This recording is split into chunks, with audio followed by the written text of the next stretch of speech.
राष्ट्रीय स्तर की फुटबॉल खिलाड़ी शालिनी उर्फ रोली का सपना था कि वह भारत के लिए खेलकर देश का नाम रोशन करे। लेकिन फुटबॉल के मैदान से उलट उसकी ज़िंदगी में एक ऐसा मोड़ आया जिसने उसकी पूरी दुनिया ही बदल कर रख दी। शालिनी की मुलाकात रवि ठाकुर से एक टूर्नामेंट के दौरान हुई थी।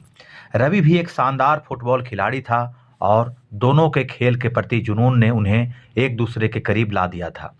मैदान पर उनकी ट्यूनिंग कमाल की थी। शालिनी की तेजी और रवि के स्ट्रेटजी ने कई मैचों में टीम को जीत दिलाई थी। लेकिन धीरे धीरे यह रिश्ता खेल तक ही सीमित नहीं रहा। दोनों की दोस्ती प्यार में कब बदल गई पता नहीं चला। हर कोई उनकी जोड़ी की मिसाल देता था, लेकिन नियति को तो कुछ और ही मंजूर था।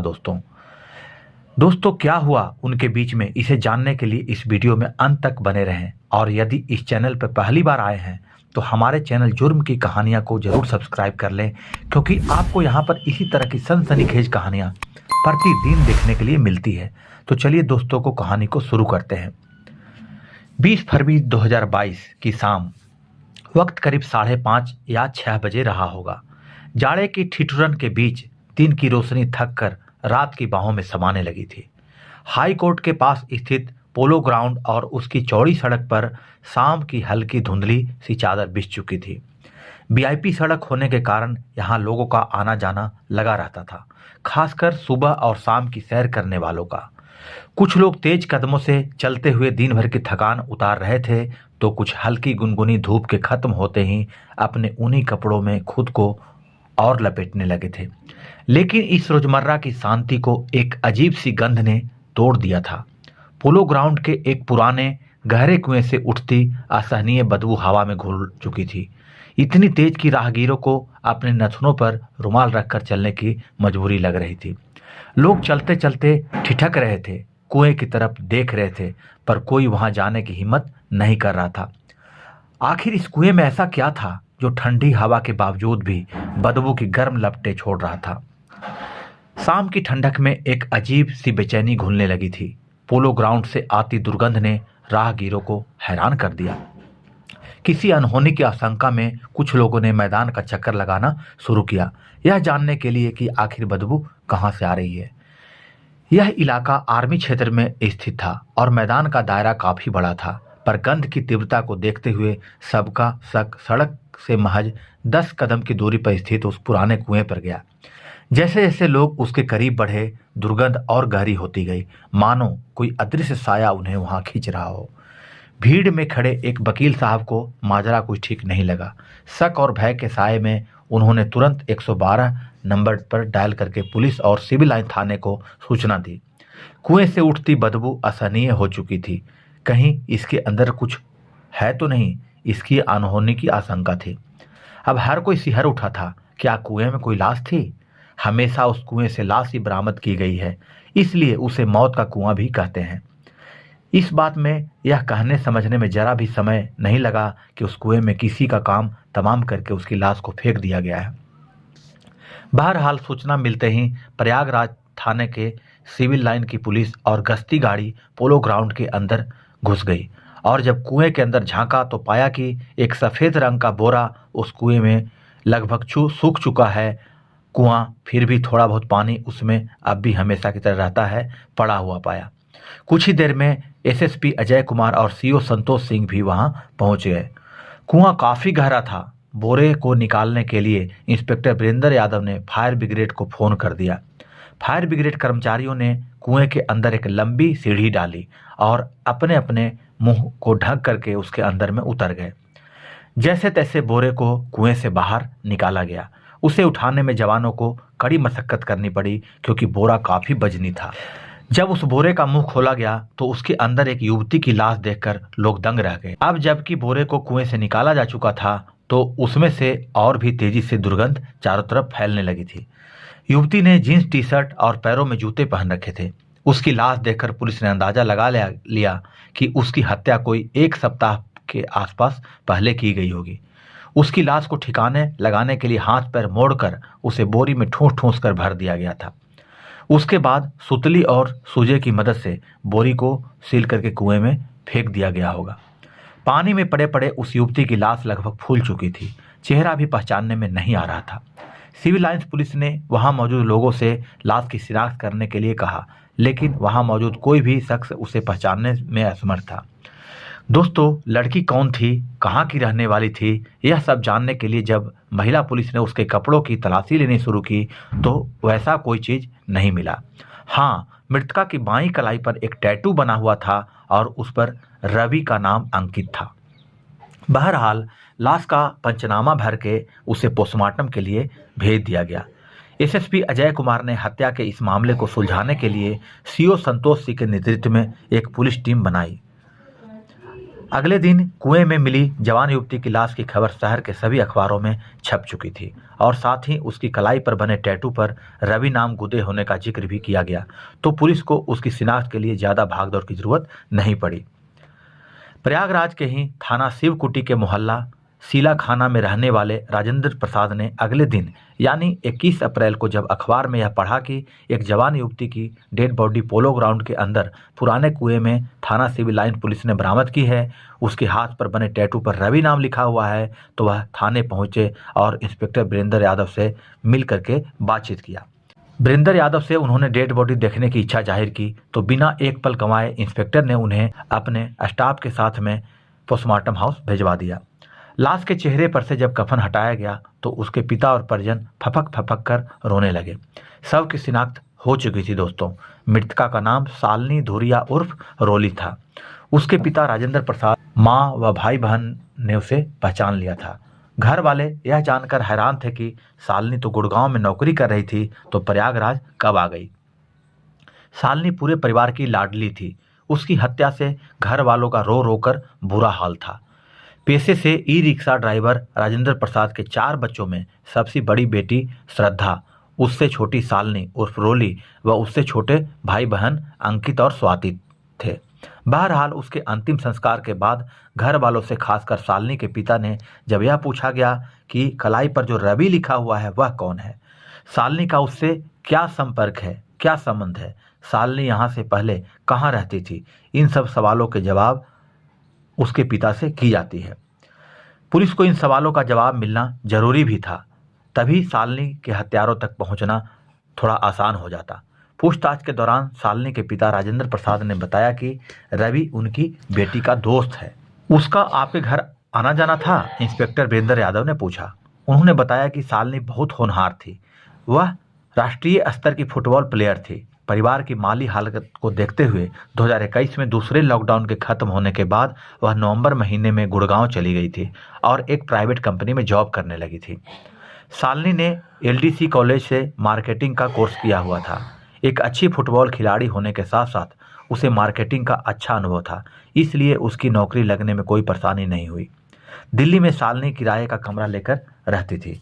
फरवरी में उसकी मकान मालकिन ने हमारे घर फ़ोन करके जब पूछा कि शालिनी प्रयागराज पहुंची कि नहीं, तो हम सन्न रह गए, क्योंकि मकान मालकिन ने बताया कि शालिनी 13 फरवरी 2022 को ही प्रयागराज के लिए रवाना हो गई थी।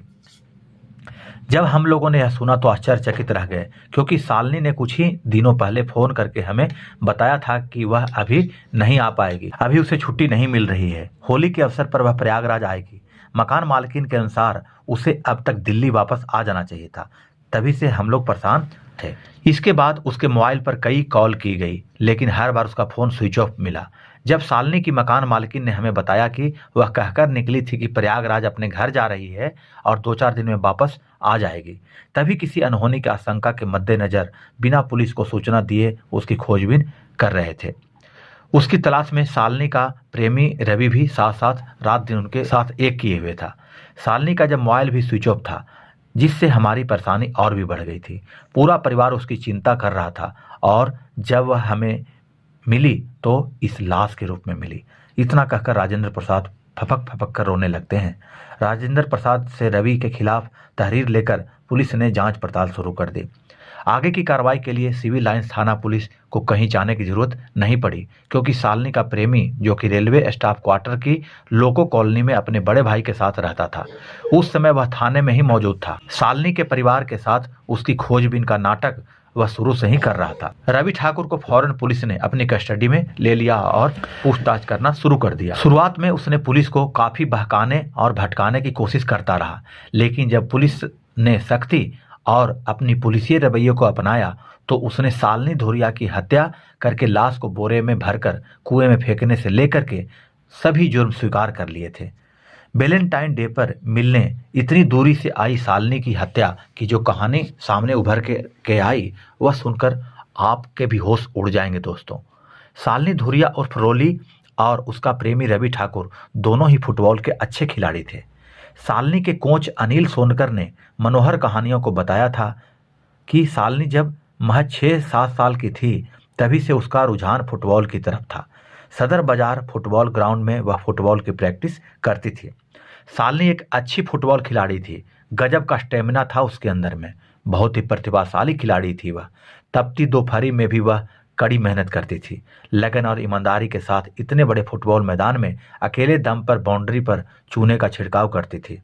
अपनी मेहनत और लगन से शालिनी धुरिया ने महिला फुटबॉल खिलाड़ी के रूप में बेहतरीन खिलाड़ी की छवि बना ली थी।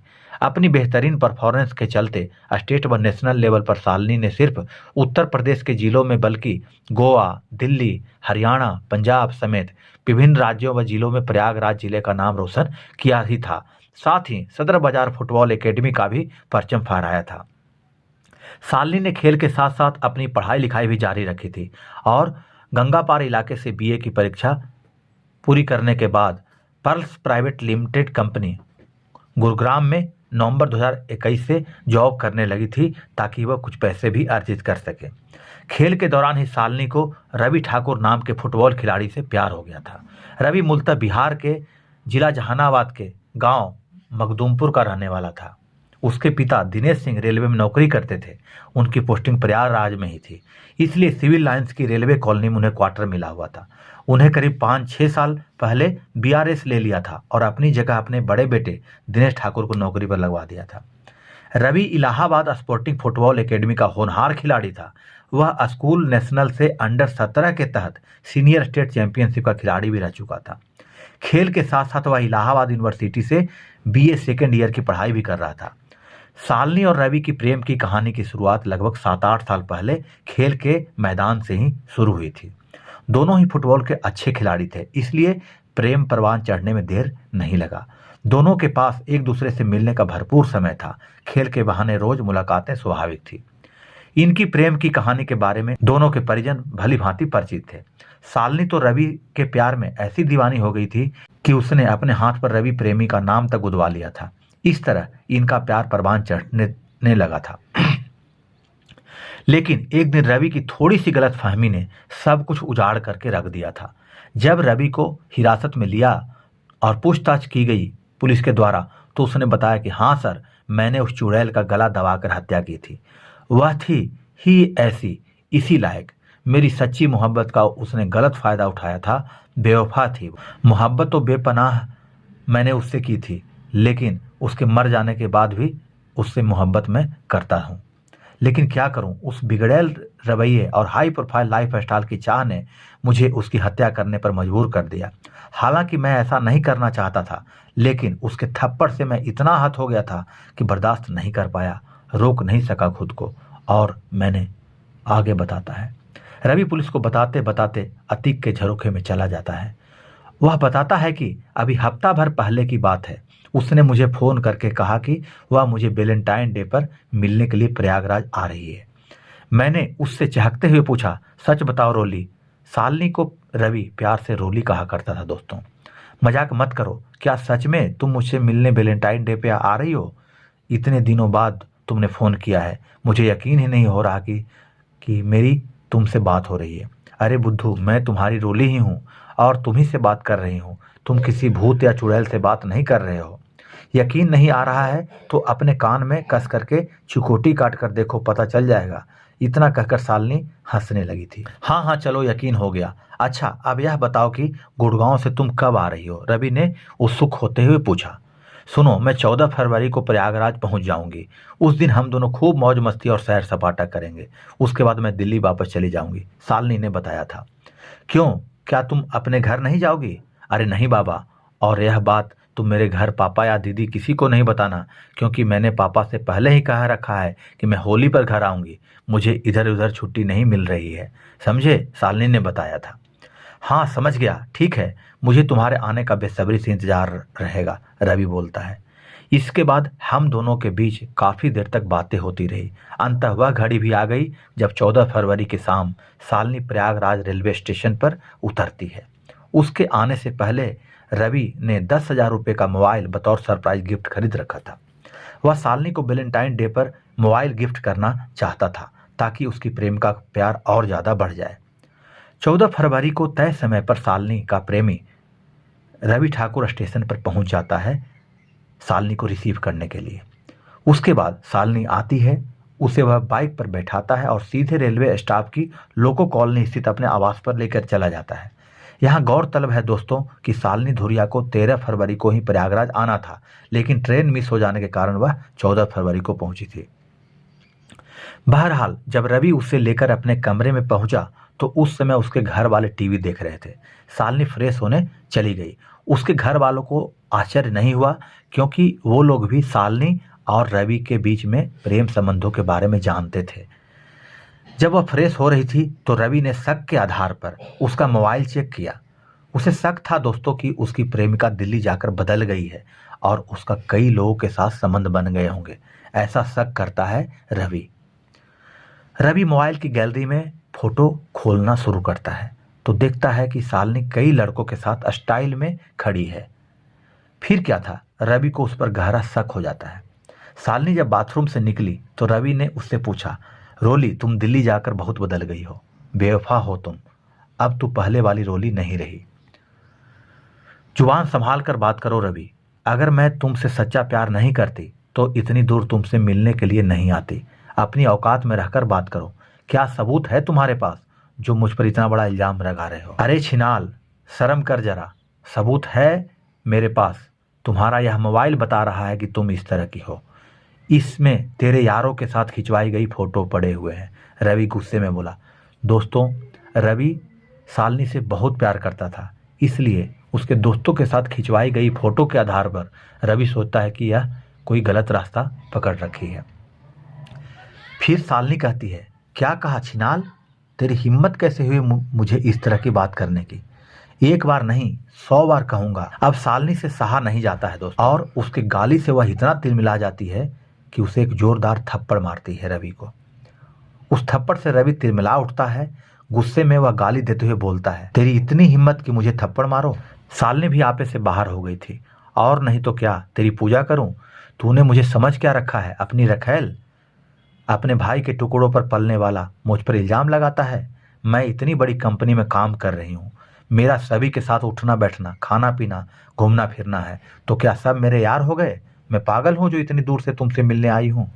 पता नहीं किस किस को बयाना दे रखा होगा तूने, कौन जाने क्या खेल खेल कर रही होगी मेरे साथ फुटबॉल की तरह, रवि कहता है। रवि का इतना कहना था कि शालिनी ने उसे फिर झनाकेदार तमाचा जड़ दिया। फिर क्या था दोस्तों, दोनों के बीच ठेठ इलाहाबादी बोली में गाली गलौज और मारपीट शुरू हो गया था। रवि गाली देते हुए कहता है, बहुत हाथ उठने लगे हैं तेरे, तू ऐसे नहीं मानेगी, कहकर रवि ने भी शालिनी को एक जोरदार थप्पड़ मारा और उसकी गर्दन पकड़ लेता है। शालिनी गर्दन छुड़ाने के लिए तड़पती है, लेकिन रवि के ऊपर शैतान सवार हो चुका था दोस्तों। थोड़ी देर में शालिनी के प्राण पखेरु उड़ जाते हैं। गला घोटे जाने से उसकी जीभ और आंखें दोनों बाहर आ जाती है। रवि ठाकुर को जब होश आता है, उसका गुस्सा जब शांत होता है दोस्तों, तब तक काफ़ी देर हो चुकी होती है और शालिनी जो उसकी महबूबा थी, उसकी प्रेमिका थी, जिसने अपने हाथ पर उसका टैटू भी लगवा रखा था, वो अब इस दुनिया को छोड़कर जा चुकी थी दोस्तों। इसके बाद रवि के होश उड़ जाते हैं और अब उसकी लाश को ठिकाने लगाने की बारी आ जाती है। उसने अकेले ही शालिनी के शव को बोरे में भर लेता है, सूजे और सुतली से बोरे का मुंह सिल लेता है और अकेले ही रात के 9 बजे उसकी डेड बॉडी को बाइक पर रख करके पोलो ग्राउंड वाले पुराने कुएं में फेंक आता है। सब कुछ अकेले ही कर डालता है उसने और किसी को पता नहीं चलता है।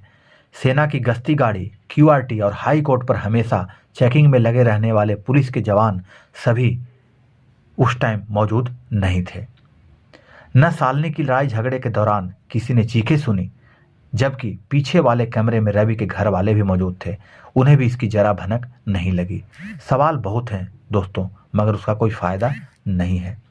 इंस्पेक्टर रवि कुमार यादव ने रवि की निशानदेही पर हत्या में प्रयुक्त मोबाइल और आला कत्ल बरामद कर न्यायालय में पेश करके जेल भेज दिया। दोस्तों, मेरा कहानी कहने का उद्देश्य यह नहीं है कि किसी की भावनाओं को ठेस पहुंचाया जाए। मेरा कहानी कहने का उद्देश्य यही होता है कि समाज में हो रही घटनाओं से आप सजग रहें, सचेत रहें। तो दोस्तों, आज के लिए बस इतना ही। मिलते हैं अगले एपिसोड में कोई अलग क्राइम स्टोरी के साथ में। तब तक के लिए सजग रहें, सुरक्षित रहें। धन्यवाद।